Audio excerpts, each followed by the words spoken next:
Coming up on This Week in Radio Tech, Don Backus is with us. You know Don Backus. You've seen him at all the trade shows. Don has great information for us about the advantages of liquid cooling and FM transmitter and how that's really the cool thing now. Get it? The cool thing now.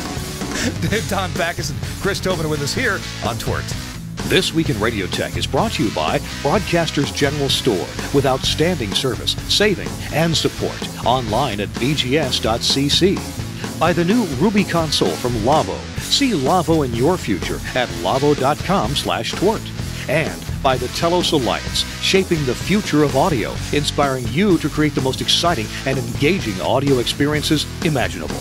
Visit telosalliance.com/opt-in. Hey, welcome into This Week in Radio Tech. It's our weekly exploration of the world of radio technology, from the microphone, like this, to the light bulb at the top of the tower and everything in between. And this time, today, we're going to be talking about something that's much closer to the light bulb at the top of the tower. You know what? We should do a show on tower lighting. We have, haven't we? I think we did, yeah. With Richard Humphreys. Yeah. I think we did one with tower lighting, yeah. But anyway, we're talking about transmitters and some of the incredible tech that's in a transmitter that, frankly, I have never used before. And so I'm really excited to talk about it. Can't even pronounce it, but our guest will in just a minute. I'm Kirk Harnack, the host of the show. I work for the folks of the Telos Alliance, and I occasionally do some drone flying, love to fly around towers. And we do this podcast right here every week, This Week in Radio Tech. So that's me. I'm here in my Nashville studio, and let's throw it over to Chris Tobin, who's with us. Chris, welcome in. You are in your studio in probably Newark, right? Yes, in Newark, a nice, wonderful day. And yeah, I'm in my very Spartan voice booth. I keep meaning to get a couple of posters, put them on the wall. Get one of those, you know those posters that show the entire spectrum from DC to daylight and all the allocations and stuff? Oh, what fun is that? Oh, what? Okay. Here we go. Oh, you got something much funner. Oh, celebrate Brooklyn. All right. There you go. Awesome. You know, I always wonder how topical we should be. If we were really on top of it, we'd have a beautiful poster of Aretha Franklin on the wall, you know, and mourning her loss. That's been all over Facebook today. Queen yes, Soul. I've been very busy today. Yeah, yeah. I think she was born in Memphis, Tennessee, and I lived in Memphis for 10 years. So that is definitely the place for her. Yeah, we could have been actually close by. That's true. I lived in a soulful neighborhood when I lived in Memphis. All right.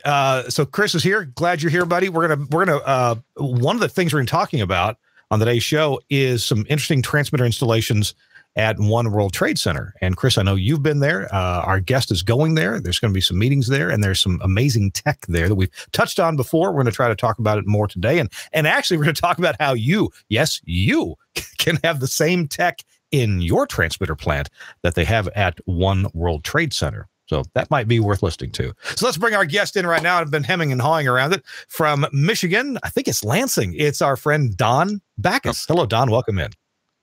Hi, Kirk. How are you? It's Grand Rapids. Oh, Grand Rapids. Yeah. Well, you're just down the road from Lansing, right? Yeah. Actually, Lansing's about halfway between here and Detroit, the home of Aretha Franklin these days. So. Oh, yes. Yeah. Well, yeah. Detroit made all kinds of sense for R&B and soul musicians to call home, didn't it? Over the decades. Indeed. Yeah. So that was awfully sad news. Yeah, and I'm sorry, I didn't mean to start the show that way, but we were talking about what to put on the wall and whether or not to make it topical. Yeah. So, well, we're going to talk about some technology that I'm sure Aretha's voice has been through. And Don, let's tease our audience a bit, because in all my years of playing with transmitters, AM and FM, I never got to use one that was liquid cooled. And apparently that has become a pretty big thing nowadays because, a couple of companies, at least maybe one, has this technology down really, really well. You want to tease us a little bit on what we're going to hear in the next hour? Sure. Rohde Schwarz, one of the ways of pronouncing it, a rather large technology company, has developed a series of liquid-cooled television transmitters, but also radio transmitters. So we have FM transmitters that are spectacularly reliable, very energy efficient, and you can have one in your own transmitter building, or two, or three. We're cool. I'm really curious as to the implementation of this liquid cooling technology, and it's the whole idea of liquids around high voltage or even low voltage, but lots of power scares me a bit. So you're going to set me at ease on that. And we're going to talk about a bit of the history of liquid cooling, open systems where we even had fountains in front of the transmitter sites. I don't think that Rohde Schwarz transmitters come with a fountain. That may be optional. No, sorry. No, it's not even optional, sadly.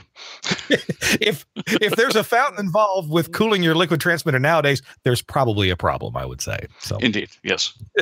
So we're talking about that. We're also going to look at liquid cooling at a really interesting and a place that they got to be pretty particular about the transmitters, and that's at the One World Trade Center. You and Chris are going to talk about that. And Don, you've also going to have some thoughts for us on the philosophy of reliability and redundancy and complexity or simplicity in the same box. And I'm very curious to understand your feelings about that, since you've become familiar with some of the design philosophy of the Rohde Schwarz transmitters. So we'll be looking at that and efficiencies and how to save money and all that. We always talk about how to save money. This is episode number 408 of This Week in Radio Tech, and our show is brought to you in part by our friends at Lavo, another German company. We're going to hear from them and be right back with Chris and Don. There has probably never been a better time in history to buy a new radio mixing console. Today's consoles are more sophisticated than ever, with more features and functions than you can shake a stick at. But have you noticed how complicated they are? There's a sea of knobs and switches and displays and buttons. Some of them look like you might need a pilot's license to do your show.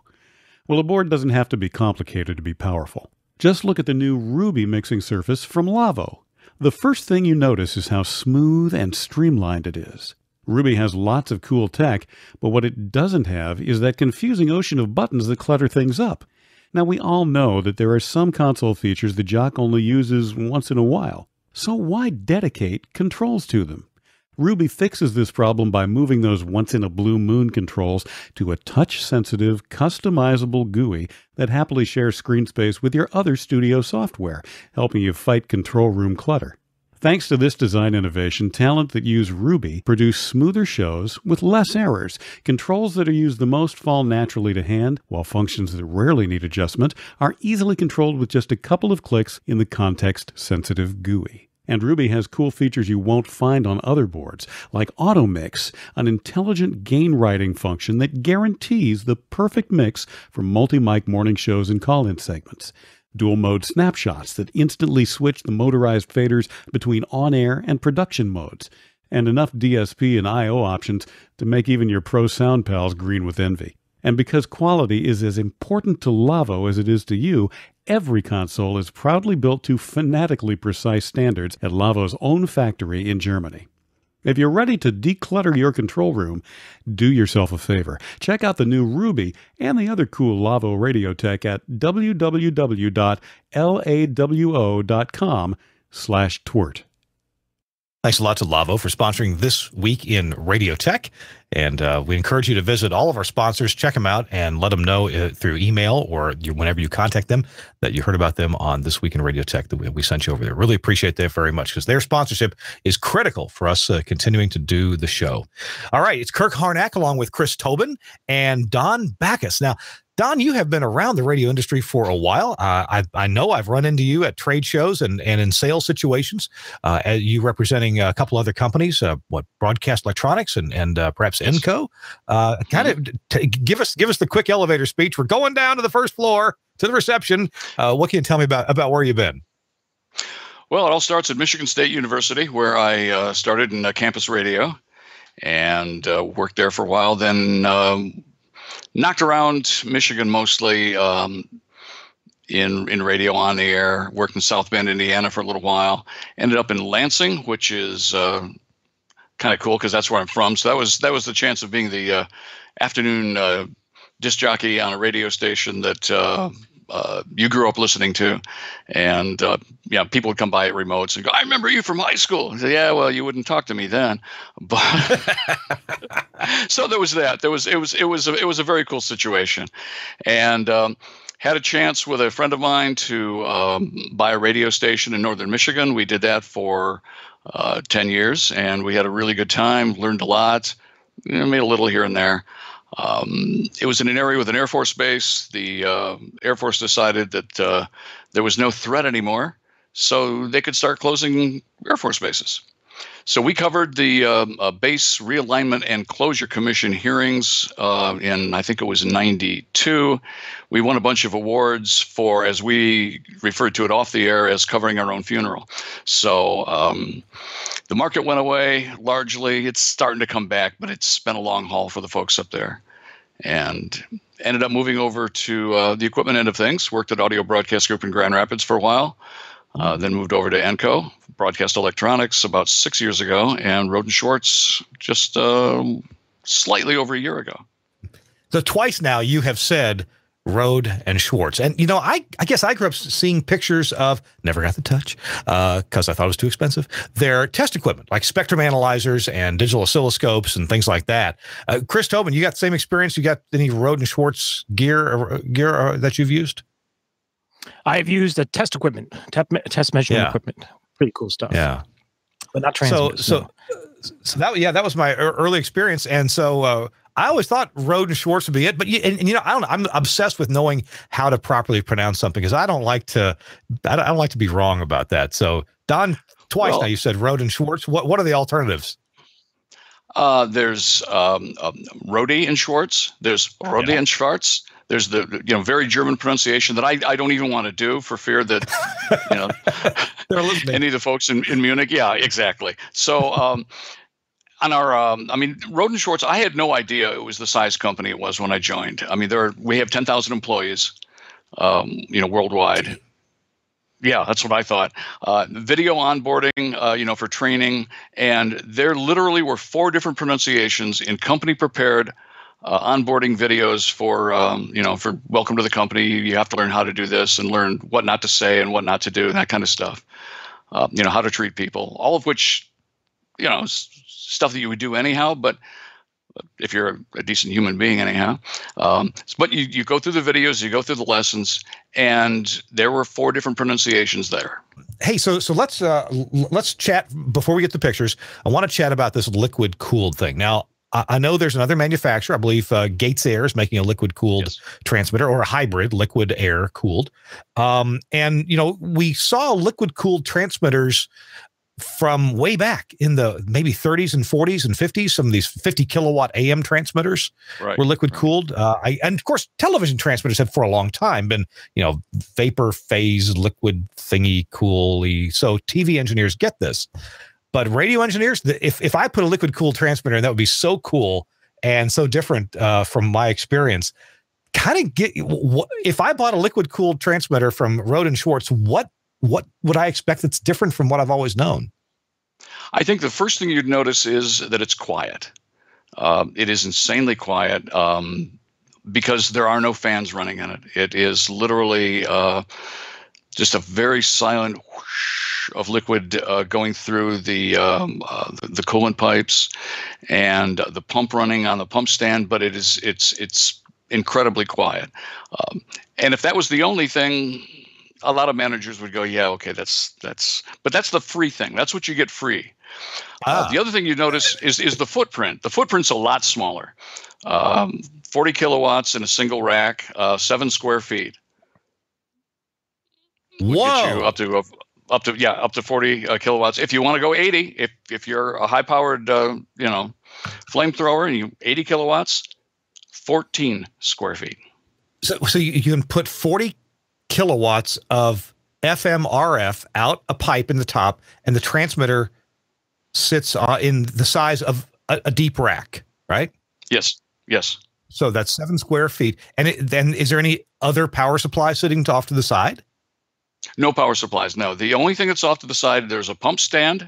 If you've got a fully populated 40 kilowatt, there's a pump stand. And I think one of the pictures we've got shows that's dual pumps and an expansion tank. And then outside, there's the heat exchangers. Which is what we use to get the heat out of the room. Do they look a bit like outdoor air conditioning units, the outdoor part of an air conditioner? Very much so, yeah. Okay. So they very proven technology. It's just takes the coolant in, cools it down, and pushes it back into the system. Now I know Chris Tobin's sitting back on. This is old hat, Kirk. Come on, but, out in the boonies in the small towns and villages where I have worked, and the biggest, Memphis, Tennessee, probably the biggest city I've done a lot of engineering in. But nobody had liquid cooled radio transmitters, so this would be an all new experience. And Don, I gotta believe that. Okay, I'm thinking of the benefits that accrue to moving that heat outside without having to move it by pushing air outside. That's kind of coming to me as a benefit here. The heat goes out through a pipe, and it's not inside the building anymore. Exactly. You save a phenomenal amount of money on electricity, on complexity of your HVAC system. For instance, you don't. In most cases, you wouldn't be in the position of needing HVAC. You would want some for convenience if you're working on something, and make sure that your Omnia stays healthy and isn't overheated. But the transmitter, again, different power levels, different effect on the room. But running 40 kilowatts in a single rack, it kicks out right around 700 watts into the room, which is roughly the amount of heat that 2 people generate. 2 people or half a hairdryer. Yeah. And the rest of it, goes outside. So you're not having to use a bunch of 5-ton air conditioning or 10-ton or whatever air conditioning units to cool it down. And the other really neat thing about it is that it's all redundant. The pumps, there are 2 of them. They're redundant. They operate at the same time. So if one fails, which is really not terribly likely, but if one does fail, the other pump can handle 100% of that rack. And the same thing with the heat exchanger. That if one of them fails, 100% of the cooling can still be handled by the one fan. It just works a little harder. But we designed the system so that neither one of them work that hard. They're kind of loafing. The plane will still fly on one engine. It's better to have 2, but. Okay. Yeah, and you don't need a Sully to make it work. It just does it on its own. Oh, really? So no fancy things have to happen if an outdoor fan fails or a pump fails. No, it doesn't. It lets you know. And then in the case of the pump, for instance, there is an A/B both switch. So it normally sits in the both position. So you order, get another pump in, and our parts depot is located in Columbia, Maryland, 15 minutes away from the Baltimore airport. Strangely enough, right next to Xperi, the HD radio folks these days. That's literally walking distance. But you can get a pump from us, or we also have the ability to get some of the more widely occasionally used parts, consumable parts, you might call them, like pumps and things like that, on Amazon Prime. So you could, if your transmitter goes down, or one of the pumps rather goes down at 11 o'clock tonight, you can get online, you can order it, and it shows up the next morning, and you can go out and swap it. And you can swap it while it's running. What? I can swap a pump while it's running? What about the liquid? That's the function of the switch, because it normally has liquid going through both. Gotcha. Yeah. Gotcha. So when one fails, you flip it over, to the A position, for instance, and then you can swap pump B. I thought maybe you're going to say, well, if you spill any, it is German design. It's actually German beer running through there, and so if you spill some, you can just drink it. It's okay. That would be so cool, and yet. No. Sadly, no, that's not how. That would be really good liquid cooling. I like that. I'll have to run that by the guys in Munich. Chris, so I saw those liquid cooled transmitters at One World Trade Center. Are there any other liquid cooled transmitters that are part of your life or your travels? Just a couple of TV sites that I've done some work with. That's about it. But no radio sites. Just television. Yeah, and of course, One World Trade is all television at this point. We don't know if there'll be any radio stations there. But if there weren't any radio stations there, Chris, they would also likely be liquid cooled, right? If I was moving there, I would probably consider it a lot. As Don pointed out, it is very quiet, and as you know, Kirk, from being up there, it's pretty wild how quiet it is. And the temperature, the entire room at World Trade Center is open. There are no walls. There's no cages. Everything is open. It's a very secure place. So the fact that I can walk from one end of the floor to the other, which is half the building's width, and not feel a temperature gradient change, as you would say in a typical transmitter site with multiple transmitters and setups, is pretty important, and it is worth understanding. And I think if I was to move my facility into that site, I would definitely consider water cooled, without a doubt, 100% water cooled, or liquid cooled, I should say.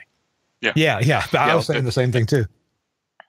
Yeah, I fall into it too sometimes, just saying water cooled, but about 40% of it is water, deionized water, and the 60% is the antifrugen, basically an antifreeze glycol mixture that we use to pull the heat out and make sure there's no corrosion in the system. I love their words. I was just going to say, I had an antifrugen. She made the best pies. The antifrugen is listed on the container. You will see that when you're up there. Yeah. Okay. Gotcha. Hey, so let's take a look at some of these pictures. We're going to be talking about the technology. We already know who the company is. They make TV and FM transmitters as well as lots of gear, lots of test gear, Rohde Schwarz. But we're going to talk about the technology and look at pictures now of some installations and have Don tell us about the tech. So, Suncast, can you just start at the beginning and pop us through? What are we looking at here, Don? That is a 30 kilowatt FM transmitter, although actually it's running in HD, so it's somewhere around 20 kilowatts of minus 10 analog plus HD. That is in Pensacola, Florida. And you see I was going to say the bottom three racks that you see, the bottom three units are each 5 kilowatt amplifier and a power supply modules. And then there's a hole in the middle. A hole is probably the wrong word. I'm sure there's a technical word. And above it are another 3. So that's a total of 30. Then immediately above that is the user interface, the touch screen that is the local control. Above that, 2 HDR900s, which is our exporter importer. They have 2 because they have a redundant system. There's a UPS, and then above that is the cage where the exciter and the control units sit, as well as on the right-hand side, we bring the measurement points out to the front for easy access. And that, of course, is an option. You can have that there. You can have them in the back. You can have them in the front, but horizontal. We offer a lot of choices for folks. Wow. All right. What's next here? This is inside. Yeah, this is a shot of the inside. Right in the center is the a series of 3 RF connectors for each module. That's looking at the back plane itself. Yeah. And on the right hand side is you can see one of them. About middle on the right is the quick disconnect for one of the liquid cooled connectors. And there's another one similar to it on the far left-hand side. You can see 3 in a row vertically on the left-hand side, but on the right-hand side, you can only see the one. So that's where the modules slide in. Yeah, this is with the modules are not in there now. This is where they would slide into, and you've got power and RF and some control probably on that D-sub connector, and then you've got the liquid on either on the far left and the far right, and you said they're a quick disconnect. That means they if you pull something out, they don't leak much. Right, and we try to protect as much as possible to make sure that there's no way that liquid can do it. You'll see, I think there's another picture in here that has a shot of the backside of that, which is valves. So there's a valve that you can do to shut off as well. That's the a coolant stack going out. Oh, okay. So you see the green arrow, and there's a picture of the hose. Cut in half. I wanted a cross section. I figured that'd be a really neat picture. Most of these pictures are from Pensacola. This is our web interface that you can access. It is HTML5. There's no Flash. There's no Java. So you can pop right into it and take a look on your laptop or Android phone or iPhone or iPad or literally any device that can talk HTML5. Okay. Just about anything nowadays. Cool. Yeah, that's the beauty shot of the HDR900. That's the Gen 4 importer, exporter. Not a lot of user interface to it on the outside. There's a network port on the front. There's obviously network ports and stuff on the back. But that way, if you need to get into it and do any settings, you can do it from the front very easily. Okay. This is from Idaho. This is the heat exchanger at one of our stations in Idaho, up in the mountains. This was a funny one. He got his a transmitter about 2 weeks later than he had anticipated, mostly because he didn't get the order placed for like 3 or 4 weeks after he anticipated. So it shows up, and his general manager comes to him and says, I know you'd planned on getting this in before winter, but you can wait till April if you have to. And because you can't get access to the mountain site very easily during the winter. And that's really another big advantage of the liquid cooled is the reduced amount of maintenance required. You're not up there all the time. You're not having to change filters. You're not having to do all sorts of stuff. Fewer moving parts means less stuff that can go wrong. So it's more reliable, and it makes it better for remote sites. So he was actually able to get things up. There was a break in the weather, and he got everything up and installed by a little before Thanksgiving of last year. So he was pretty excited to have everything up and running to save him having to go up as often during the winter. Now, you said that it's redundant, so that either one of those two fans that we were looking at there, either one could fail, and there's still enough cooling to take the heat out. Yeah. Okay. And what's surprising when you watch it work, they don't seem to be running that fast. You would think, I don't know, the back of my mind who has played with air-cooled transmitters over the years expected those things to be going like a giant fan in your house or something, just moving air like a son of a gun. But it doesn't move that fast at all. It's I don't know. It was quite surprising to me. And the picture we just showed was that's the coolant lines going in and out of the transmitter site. Or the transmitter building itself in Pensacola. The black things are air scoops, essentially bleeder valves to make sure that no air gets into the system to cause any kind of grief. What we want is just liquid in there circulating. We don't want any bubbles of anything. So that scoops it up. And when you install, you typically set the system running for up to 24 hours just to make sure every little bubble that could possibly be found gets pulled in and squirted out that way. Okay, and so it does automatically pull air out. Okay, cool. Yeah. And then you can see in the lower right-hand corner, you can see that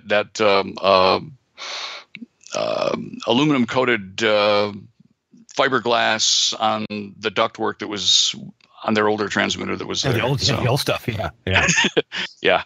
So and I actually have a video. Yeah, I have a video from that site when they turned their old Continental, which they got a lot. They got really good life out of it. So, no complaints about that. But the room got so quiet that all of a sudden you could hear this UPS back in the corner going beep, beep, that you couldn't hear before. Because, we have a failing UPS. How nice for us. How about that? Okay. But this is the heat exchanger in Pensacola. They installed it in PVC for ultraviolet purposes. We didn't think that was necessary. They wanted to do it. And at the end of the day, it's what the customer wants. And I guess you can mount this heat exchanger on the roof, or, it doesn't have to go on a pad on the outside, does it? No, it doesn't. It can go on the roof. If you have multiple cabinets, or in the case of television, where it's very easy to rack up multiple cabinets, as many as 6 or 7 of them. Those heat exchangers can mount on top of each other. I've been to a site in Miami, well, actually Fort Lauderdale, that has sets of them mounted on top of each other. So they don't want to go too high, which makes perfect sense. But that's the pump stand while it's being filled. So you see there's the gray tray is bent a little bit. Bent's the wrong word, at an angle. Yeah. But what you see at the top there in that part of the photo, those are the pumps, the blue and black things, and then the switch at the very top is the switch we're talking about, the A, B, and then both. Okay, sure, got it. Yeah. So, and that's cooling in and cooling out. Yeah, pump 1, +2, pump 1, and then pump 2, and then these are the 2 pumps that we're running. back on that stack. close-up, back on the close-up of the pumps, if Suncast could go back one. I see digital readouts there on the back of the pump. What's that? That is the pressure. Oh, okay. It looks like 5.8 and 8.6. Yeah, or the flow, I should say. The flow. Okay.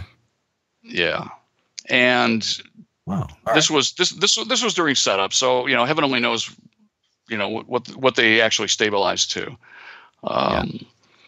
We went down there. It was shortly after I joined the company. It was almost this time last year, and it was right before the hurricane hit Houston. So we were down there in Pensacola when Houston was getting awful weather, and we were just getting an enormous amount of rain. That's all we were getting. And we, the engineer had installed this himself. He'd done all the plumbing, and our guys were just there to tweak it and make sure everything was working great on the HD side. Let's take a look at that next picture then. So RF. Yep, this is the RF stack. The system itself, the combiner of the system, is also liquid cooled. And you also note on the lower right-hand side of the bottom, you can see the electrical service. And each of the amplifiers has its own switch there to make it very easy and safe to hot swap. If you go into amplifier number 2 and turn that off. We've tried to make it as easy as possible. Part of it's part of it I'm sure is regulations of some sort that everybody has, the European equivalent of Underwriters Laboratory, and part of it is just trying to do the right thing for the engineer. We want to make sure that people don't get hurt inadvertently.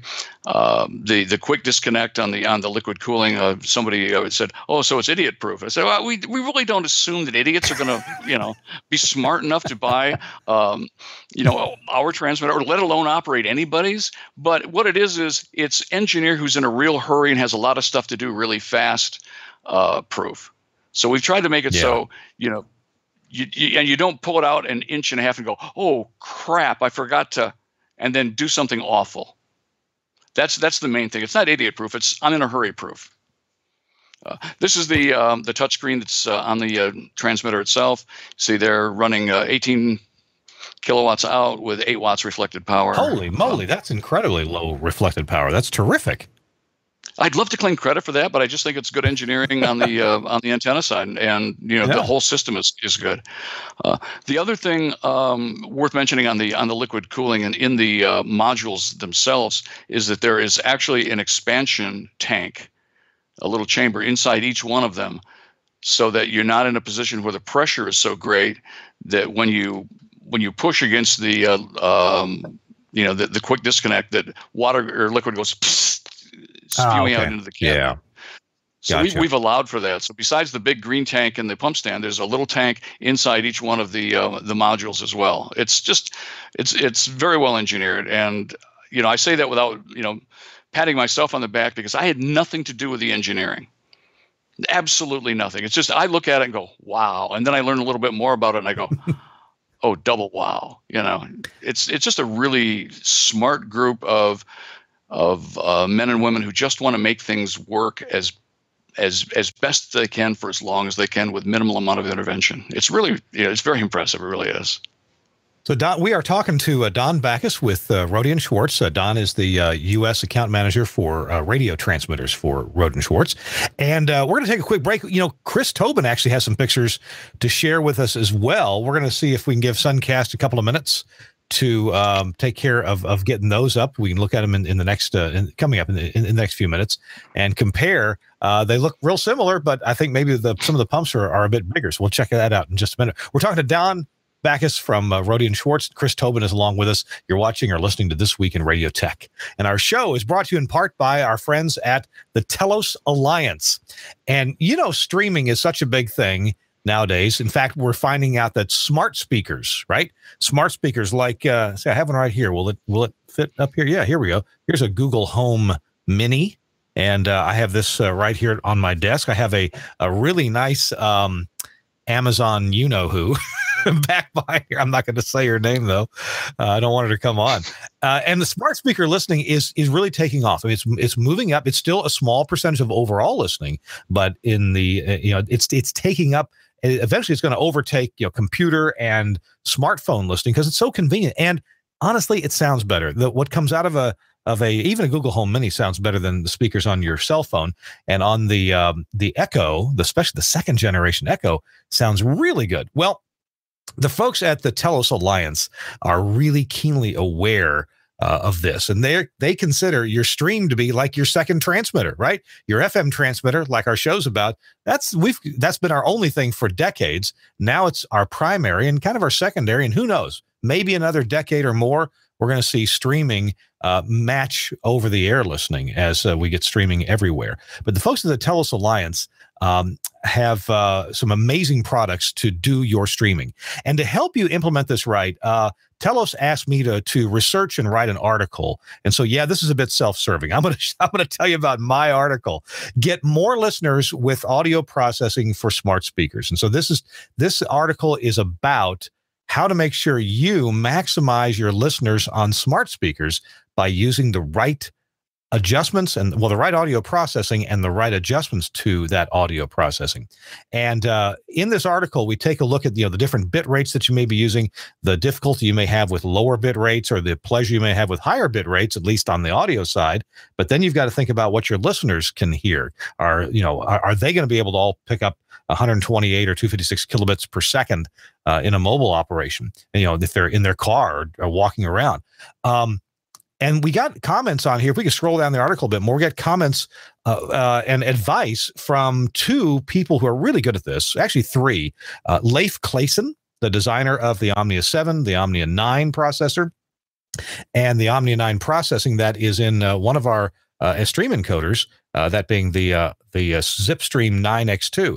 Also, Cornelius Gould. Now, Corny has done a lot of research into audio for streaming. And then Mark Manolio, his picture is just going by here on our webpage. Mark is our support guy for Omnia, he's right there with customers and users who want to get the best out of their audio processing, want the best advice.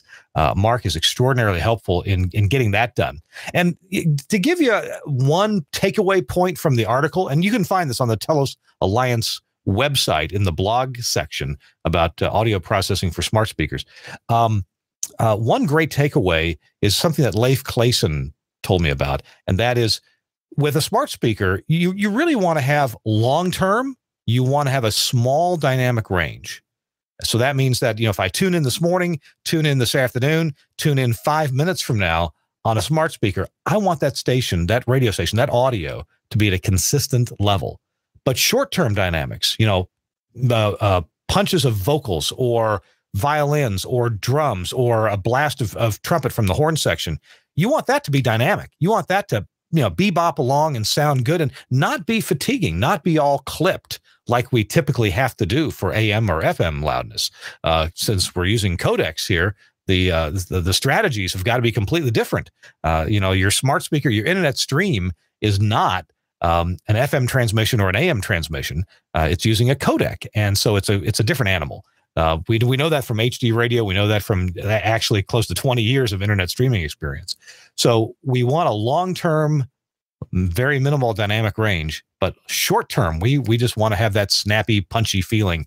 And that's something that Omnia processors are really good at, especially with the undo function and the declipping function available in the Omnia 7 and the Omnia 9 processors, and in the the Zipstream 9X2. So check out that article if you would. I'll put a link to it in the show notes. If you're a subscriber to our regular weekly newsletter, Direct Current, then you got a link to this article in your mailbox. It's there right now. So if you're a Direct Current subscriber, click on that link and have a look and read about your audio processing for smart speakers. A good subject. It's important now. And hey, if you don't think it's important now, years from now, you're going to look back at this show and realize, that Kirk, he was talking the truth. That's right. That's really important there. So, all right. Thanks a lot to the Telos Alliance for sponsoring This Week in Radio Tech, and check out those Omnia processors. All my streams are done with Omnia, and it's just good stuff. We're talking with Don Backus on This Week in Radio Tech. Chris Tobin is here. We're talking water-cooled transmitters from Rohde Schwarz. And, water cooling isn't the only technology we're going to talk about. Let's see. I realize that Suncast has been pretty busy here, but Suncast, do you have available those pictures that Chris Tobin just sent along? Either we'll see. There we go. Wow, Chris Tobin. Tell us what we're looking at here. Or maybe Don could. You both of you do. Well, that's just that's the single cooling pump, the liquid cooling pump, multiplied by several because of the multiple TV transmitters at World Trade Center. So I just thought it'd be appropriate to show. Don showed the Pensacola location for a typical standalone FM, and if you had, say, a multiple FMs at a site, you probably would see something like this. And World Trade Center also uses the our cooling system for their external combiner too. That's correct. Which is kind of cool. It's kind of a vote of confidence, which is kind of cool. Oh man, plumber's delight or plumber's nightmare? What we got here? That's just the Chris, plumbing. what are we looking at? Okay, that's just the plumbing above the pumps. And that's just, there's a set of pumps. There's the pipes in and out, the switches and stuff. There's an actual use, and there's pump speeds. Wow, whole new world for me and for a lot of. Just those pictures are just to reinforce what you mentioned earlier, Kirk. If you want to have the same technology that's used at One World Trade Center, that's what it would look like at your site. Gotcha. All right. Well, Don, let's chat for a second about remote control. I've never installed a German transmitter before. Are they remote controllable? Oh, absolutely. SNMP. Okay. We have the web interface that we referred to earlier, and I mean, downloading the MIB is very easy to do. You just do it right from the interface itself on the transmitter. It just grabs the current version off of our website. And for old school folks, even though you might be new school when it comes to the energy efficiency and everything of the water cooled transmitter, for old school folks, we can do parallel interface and contact closures. It's awesome. Oh, okay. So even I can hook one up. Yeah, and we can do all three. Yeah, exactly. Because if that makes sense to me. Go, this SNMP, this is hard. And really, it's what's really cool about it is that interface, the web interface in the SNMP, allows you to get to the cooling system as well as the transmitter itself, because we control the power to all of those things from the transmitter.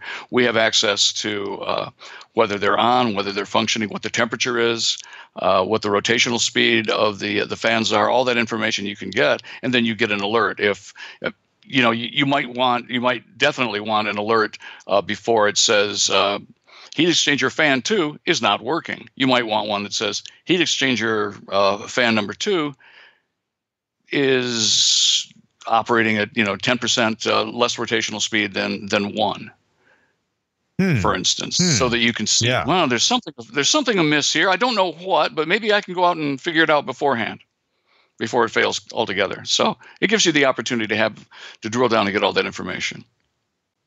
So I want to chat for a little bit about the notion of reliability and redundancy and complexity or simplicity. And these kind of all go together, but I sometimes I think they're at odds with each other. Now, look, where I engineer oftentimes in rural Tennessee or Mississippi or Arkansas, good redundancy means having 2 hardware stores within 30 miles.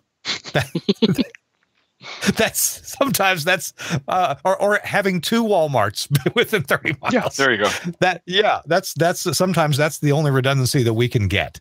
But I get the feeling that these transmitters have a lot of thought put into them. So I'm going to back off a minute here, because really I feel like the professionalism or the design sensibilities in these transmitters are very familiar to Chris Tobin and his experience in America's #1 radio market and TV market too.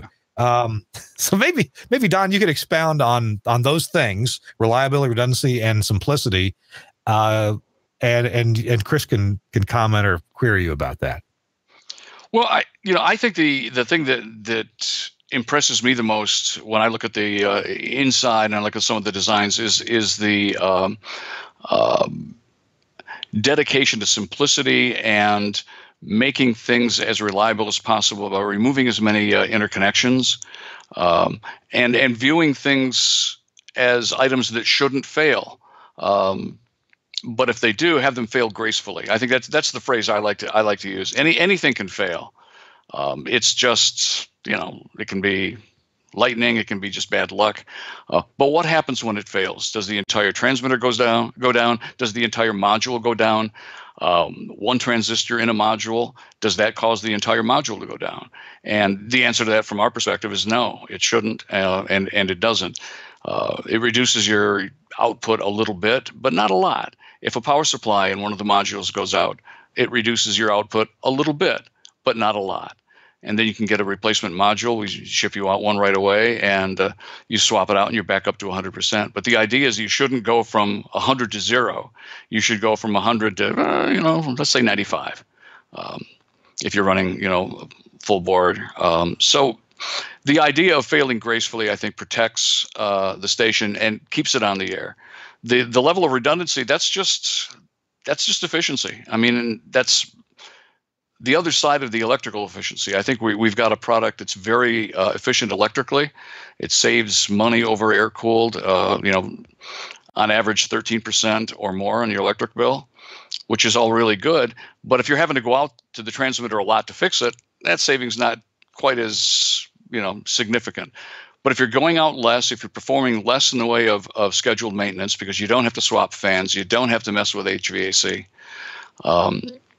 and there are fewer moving parts, fewer interconnections to fail, I think it benefits the station. Again, efficiency of not just the financial aspect, but efficiency of the engineer. There's truth in that. Yeah, Chris, I thought maybe I hope so.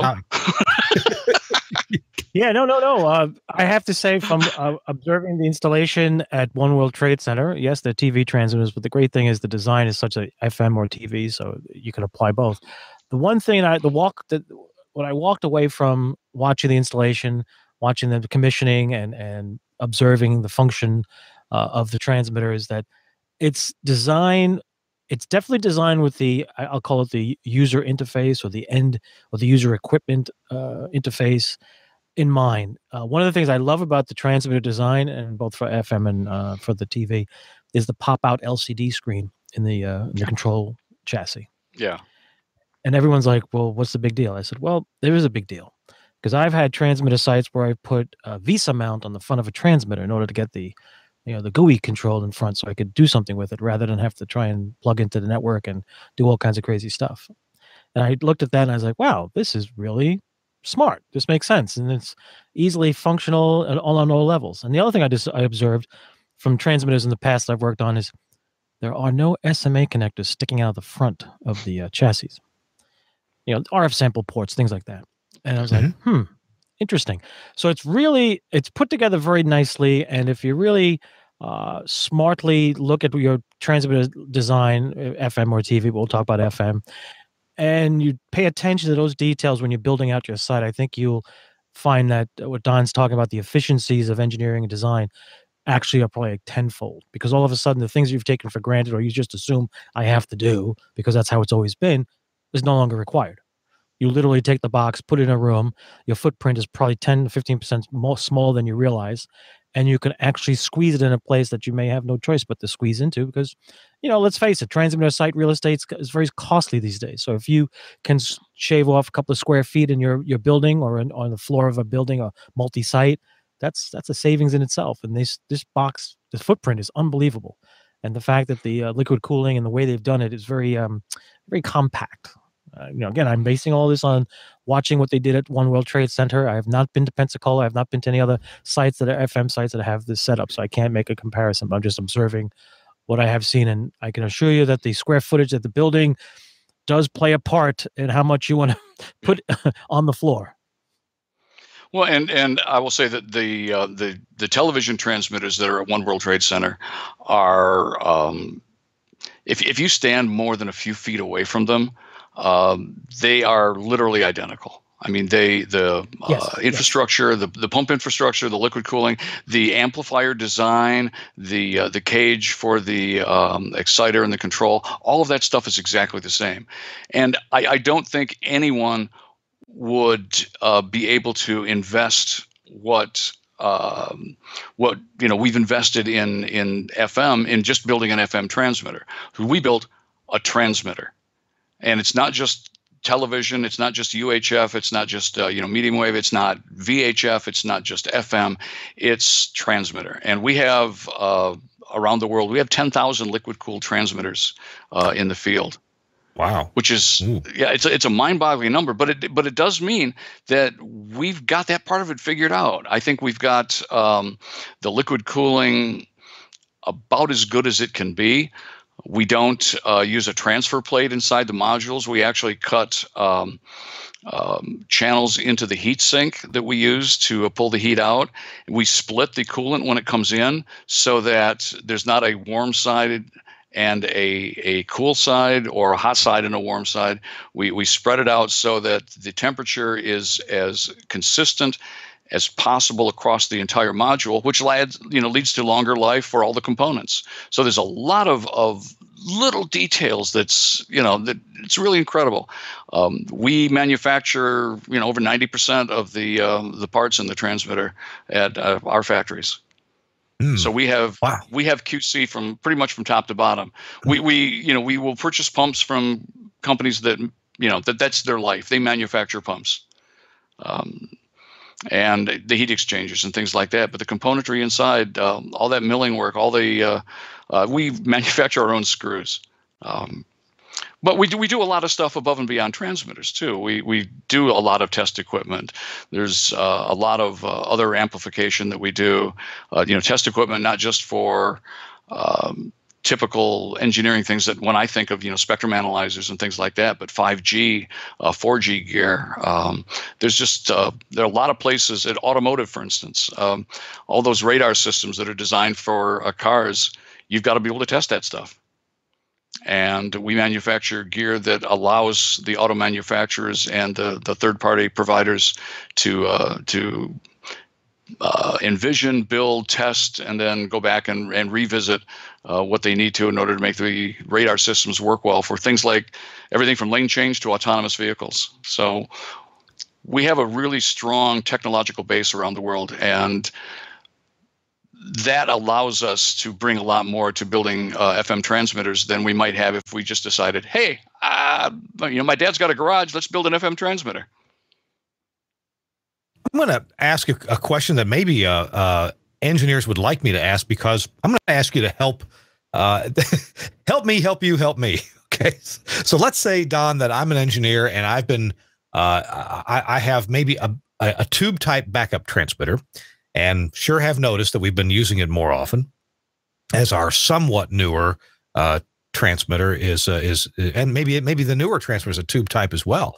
But we've noticed that replacement tubes are getting more expensive, and they don't seem to last nearly as long as they used to. Mm-hmm. I've certainly heard chatter on Facebook and other forums where engineers say things like, I think they lost the recipe on making good tubes.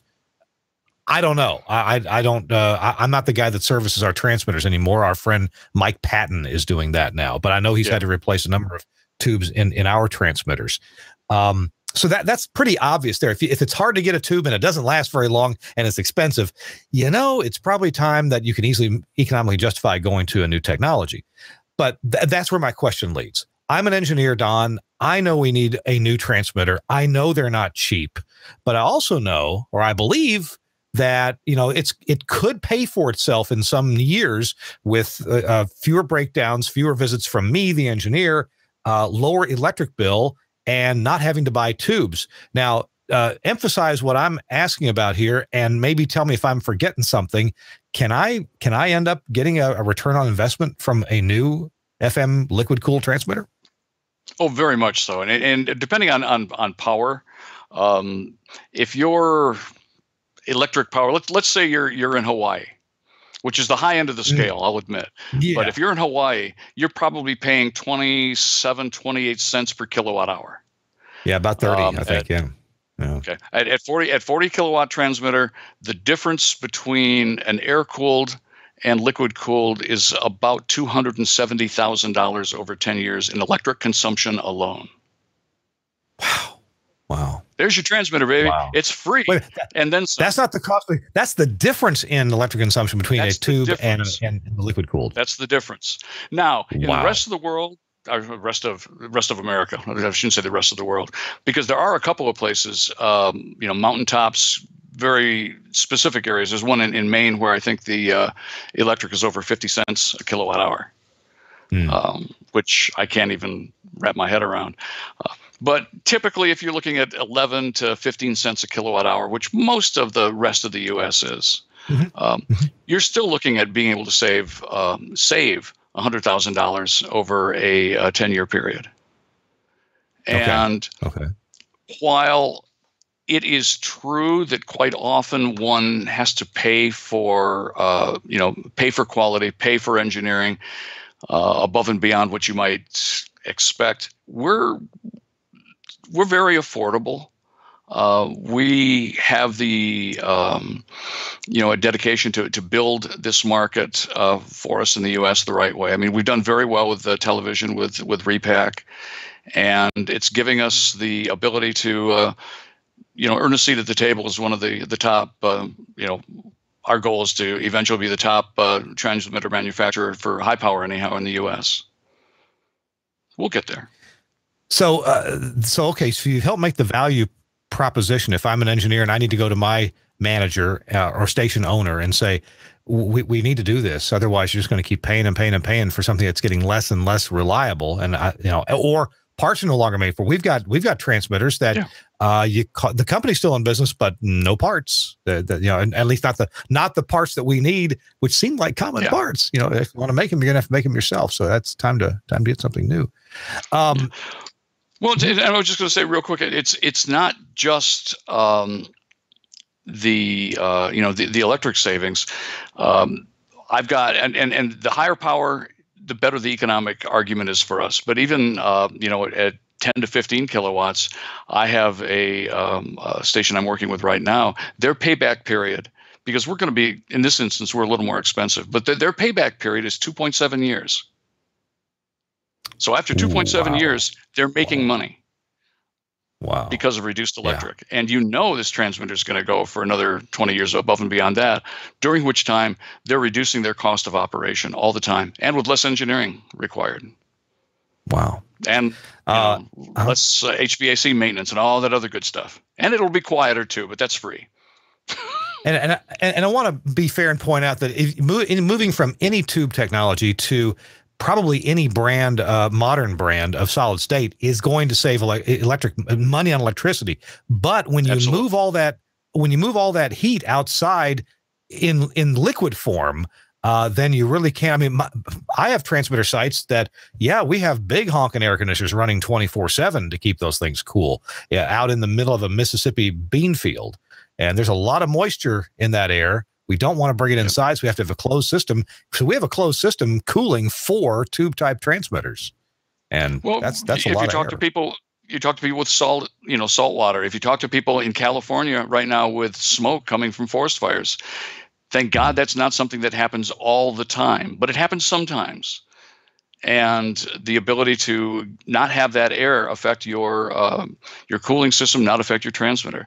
There's an infamous site that is in a feedlot out west, and the air is so bad that it corrodes the metal of the transmitter as the air is being pulled through it.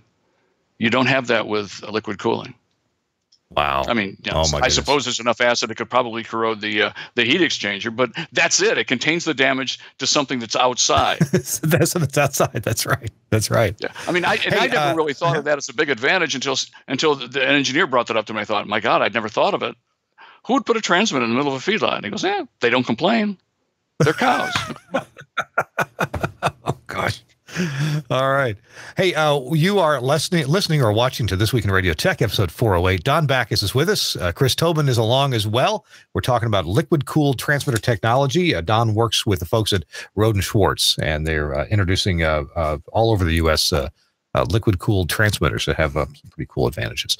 So we're going to be wrapping things up here in a minute with a tip of the week from Chris, and I'm going to ask Don to think of a tip, a website, something cool, a white paper. Don, I'm sorry to spring this on you. I always forget to mention it during the pre-show meeting that we need something really good from you right after the break here. Hold people through this little break. All right. This is This Week in Radio Tech. I'm Kirk Harnack, and one of our sponsors is the folks at Henry Engineering, and they have this amazing, cool rack unit product called the Sportscaster. It's a sports broadcast and audio control system, and it's designed to work either by itself or with other products that Henry Engineering already makes. It can be used with these really cool pod boxes. That's not the right word for them. I'll think of it in just a minute. But the Sportscaster is an audio control system that it's a mixer, and it does more for managing the audio portion of a sporting event radio or video broadcast. Now, when you use it along with Henry Engineering Sports Pods, there's the word, Sportscaster creates an integrated system that includes all the essential audio functions, including audio mixing, of course, for on-air or webcast, headphone audio management and distribution, and off-the-air intercommunication, that is intercoms. Yeah, this does intercom at the same time it's providing headphone feeds and audio mixing of your show. So by integrating all these functions in one device, the Sportscaster eliminates the need for multiple mixers, distribution systems, headphone amplifiers, intercoms, power supplies, complicated wiring, and man, that wiring can multiply like rabbits when you're doing a sports remote. The Sportscaster provides all those essential functions in a compact 1RU package. It's pretty amazing, actually. So again, talent headphone audio distribution, talkback intercom mic facility for the producer. It has duplex intercom between the producer and the talent. They can talk to each other.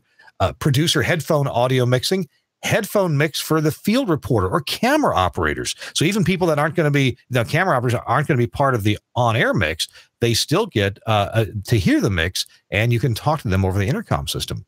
A field reporter headphone output, and you have party line intercom between the producer, the talent, the field reporter. You see, intercom is a big deal here. That way you can keep everybody on the same page and pass along information coordinated. So when you go to that field reporter, bam, they're ready to go, whether you're doing this for video or for radio only. There's also talkback from the producer to the camera operators, inputs for crowd mic, PA announcer, etc., and a Q bus to audition auxiliary sources, plus, of course, a main program output to go to your on-the-air or your streaming.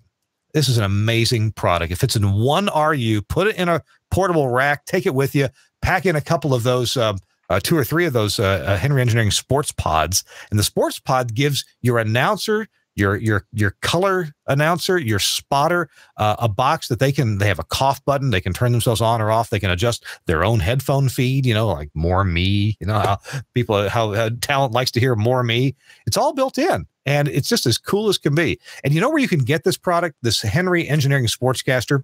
Get it from Broadcasters General Store. They are sponsoring this part of the show, and we appreciate them very much. BGS.cc is the website, BGS.cc. Or you can call them at, 352-772, 7700. I got the phone number wrong, I'm sure. It's probably here on the website. Thought I had it memorized, but maybe I don't. Broadcasters General Store, you talk about friendly people, and they have developed an inventory system and a computer ordering system over the years that has served them so well. It's custom made for them, and it allows them to take your order quickly, give you a delivery date, track your order, let you know if there's going to be any problems in your order being delivered on time. I just love these guys. I've been ordering from Broadcasters General Store for, I guess since I met Sam Phillips back in Memphis, Tennessee, back in the late 1980s. I've been ordering from BGS. So check them out. They're just wonderful people at bgs.cc, or give them a call. And we appreciate them sponsoring This Week in Radio Tech. And check out that Henry Engineering Sportscaster. We'll put links in the show notes, all right? It's about time for that. School just started. If you haven't got your sports plan together, you need to get it together. All right, Really? continuing on.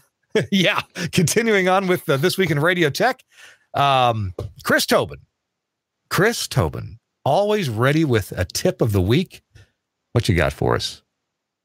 All right. Well, since we're talking about transmitters, temperatures, coefficients, all these things, I thought it'd be best to break out the IR thermometer.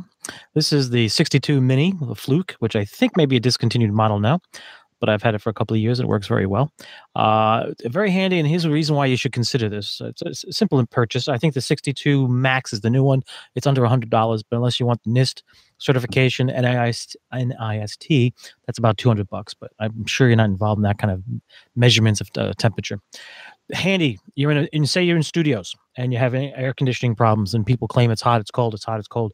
Shoot this, or I should say, laser shot the wall around the thermostat in the studio and verify the thermostat display is truly what's being displayed in the room itself. You can verify this. And the reason I say this is when I've called in our HVAC guys to do work on our system, they bring in their unit, and that's the first thing they check to make sure that the thermometer is actually calibrated roughly. I mean, it's not, we're talking 0.001% in degrees, but close enough so they know that, it's not the thermometer, it's not having an issue, thermostat it is, and off they go.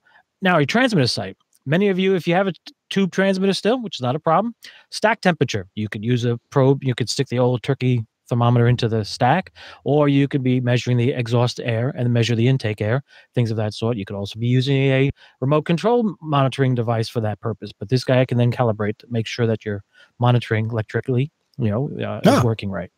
So it's handy. I actually, a friend of mine asked me to cover his transmitter site last year, and once every 2 weeks I had to go and check on things. It was a TV transmitter site, four cabinets putting out lots of RF, lots of heat, and the job was to measure what's coming out and go up to the actual air conditioning duct and measure the temperature coming out, which is supposed to be steady because it was chilled water, so it was supposed to be at a certain temperature at all times. Real easy to do, real quick. He also had the mechanisms to monitor it electronically, but those can tend to fail or drift. So this guy is your backup to that. It's a small investment, well worth it. And one last thing, let's not forget, if you're doing audio stuff and running around the studios like I will be tonight with a TV crew, sometimes you got to quickly check, am I feeding IFB or monitor audio to those guys for the camera? Plug in, comes out the speaker, and you got audio. You can feed them tone as well. So 2 tools that you should always have in your box. Oh, wrong way. I've never had one of those infrared temperature probes. I need to get one. Either that one or the camera style that attaches to your phone nowadays. But I've used this little guy for my duplexer tuning when I've been tuning up duplexes for two-way radio stuff. And actually working at a Master FM site one night, we were doing work on a combiner with a consultant, and he was noticing some issues, and he forgot his. And I said, "Really, you use one of these?" He goes, "Yeah, let me show you." So I took out mine, and sure enough, we could measure the temperature of the cavities, and we could find the hot spots where the detuning was taking place. So little things like that. It's handy. Can I measure my forehead temperature with one of those? See if I got a fever? Absolutely. Here, let's try this. Does it work? Does it really work? 97. I knew it was a hothead. No, you're a little cool. That's awesome. That is so awesome. All right, Don Backus, you've got a tip for us, something about broadcasting. What is it? Yeah, well, first off, whenever possible, play ball with your kids and your grandkids. Yeah, that's good advice. That is. But also, I think that the thing that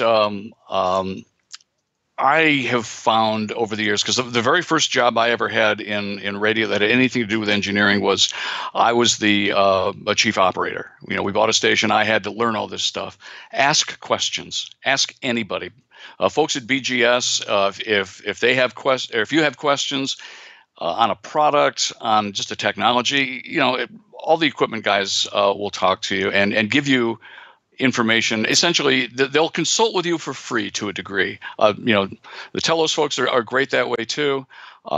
We are your other engineers. Everybody likes to share what they know, and so if you have any questions, feel free to ask, because everybody wants to help somebody else out, I think. And as part of that, I would, if you get a chance, go to your state shows. even if they don't have a huge number of exhibits, the folks that are there are happy to talk with you. And if you get to the radio show, great.